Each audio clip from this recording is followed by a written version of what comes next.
Welcome to my channel Debjani ঠাম্মি।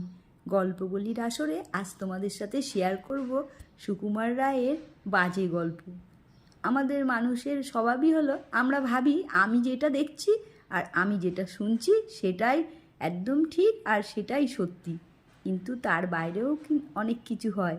যেমন দুই বন্ধু ছিল, একজন চোখে দেখতে পারতো না, আরেকজন কানে শুনতে পারতো না। তো তাদের দুজনের মধ্যে খুব বন্ধুত্ব।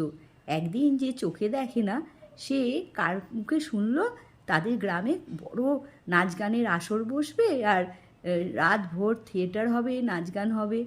আর যে কানে শোনে না সে বিজ্ঞাপনে পড়লো সেই একই অনুষ্ঠানের কথা। তো দুই বন্ধু খুব সেজে গুজে সেই অনুষ্ঠানে যোগ দিতে গেল। আর যোগ দিতে গিয়ে তারা সারা রাত ধরে সেই অনুষ্ঠান খুব উপভোগ করলো, খুব আনন্দ করলো। তারপর যখন ফিরে আসতে থাকলো তারা আনন্দ করে বলতে থাকলো, কেমন দেখলি বল? যে অন্ধ সে বলল, আহা, গানটা অপূর্ব হলো, নাচটা মনে হয় কালকে হবে। আর যে কানে শুনতো না সে বলল, কি যে বলিস না, আজকে তো নাচ হয়ে গেল, গানটা মনে হয় কালকে হবে। তো আমরাও তাই, যেইটুকু দেখি আর যেইটুকু শুনি আমরা নিজেরা সেটাই ভাবি পুরোটা, তার বাইরেও কিন্তু অনেকটা থাকে।